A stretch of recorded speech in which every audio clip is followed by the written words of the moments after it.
Elizabeth, you signed your extension not too long ago, and obviously we read your statement. It was very expressive of, just confidence and that the team expressed in you despite your injury. Yeah. Overall, what made it such an easy decision to decide to return to this organization? Yeah, I mean, it's like moments like this. Like I feel like the investment was going to be there. My relationship with Jeff, relationship with ownership, and just an understanding of what Chicago Sky is all about. And so for me, being somewhere where you're wanted and being somewhere where people have committed to you, like I feel like I could give the same back. And then we know CBA negotiations are obviously going to impact the upcoming collective bargaining. And, 2026 is going to be an interesting time. Yeah. Is that kind of going to be the reason you think for a lot of veterans signing those one-year contracts? What can you say about that? Yeah, I would say so. I mean, I think agents are probably going to encourage their clients to sign one-year deals because in anticipation. We technically haven't opted out yet. Yes. We have until the 31st Right. to make our decision, but I think more than likely you'll see that pattern. Yeah. Okay. So just kind of what's your initial reaction to today's event as you see the beginning of this return facility? Yeah, it's great.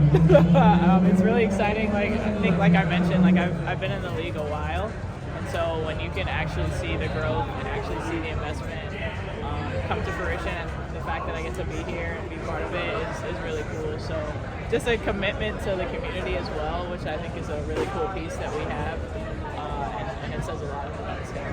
Not as a player, what's like the things you look most forward to now having just having our own space, feeling like we can come here whenever, off season, feeling like we can come here whenever, train, have access to all the things that we do. Yeah.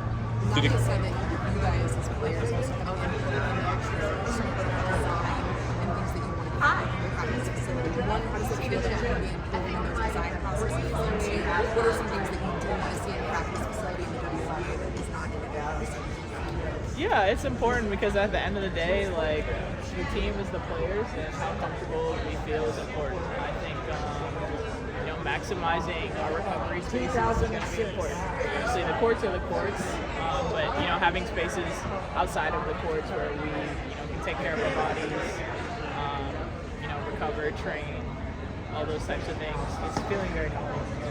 Did it get a little frustrating, some of the obstacles you had to deal with the old facility? I mean, yeah, of course. Like not having your own space is hard. Sharing a space is not ideal as a pro. I think when you have these facilities, you feel like a pro, and that's a big step forward. We know that we're here to talk about the facility, but obviously this is our first time really being face-to-face with you guys since the firing of Teresa Weatherspoon, and I'm just curious from a player perspective.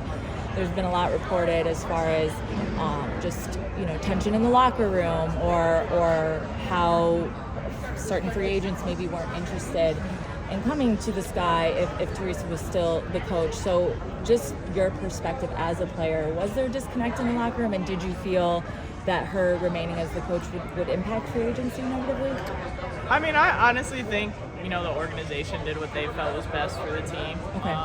And so like I'm gonna stand by that. Obviously, I have a great love for Spoon. I think she's a great human being, and I think this is just a situation where the Sky wanted to move forward with it, and I think we're gonna take that and they're going to make their decisions about coaches, and we have extra motivation for players having practice facility and continued investment, and I think players will see that and understand that. But yeah, I think that's really what it is. Do you agree with the decision?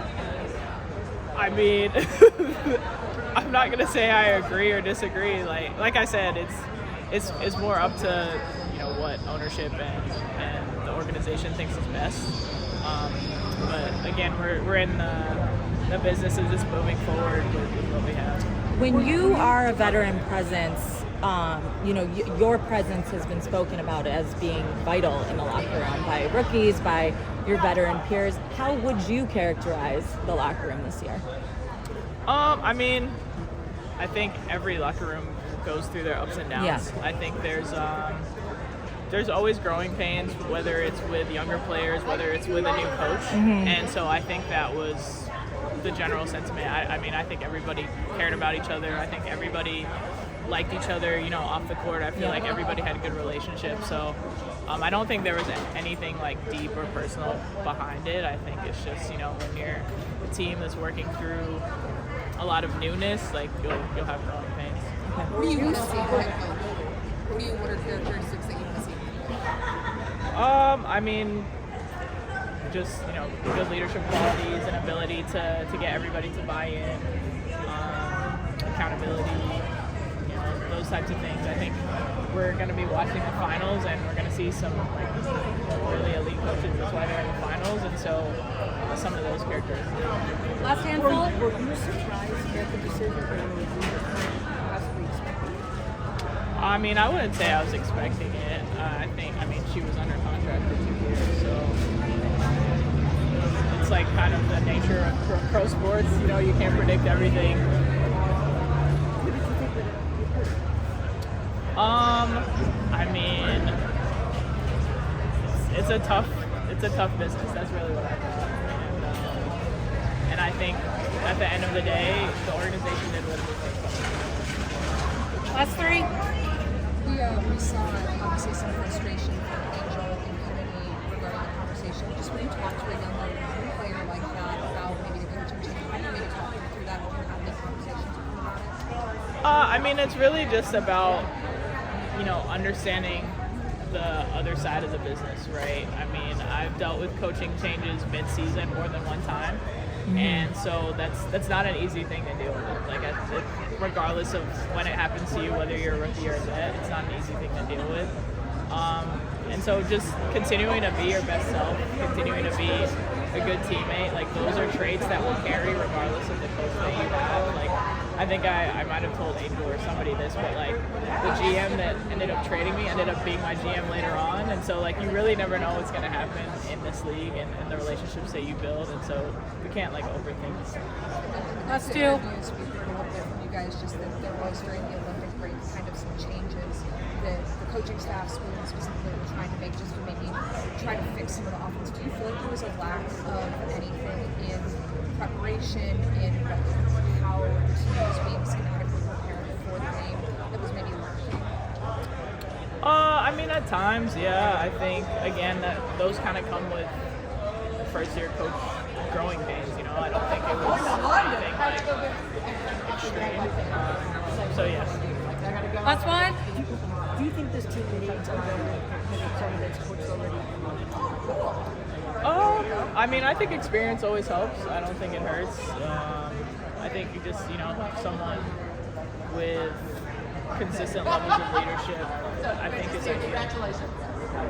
Thank you, Elizabeth. Yep. Who was that GM that you had again?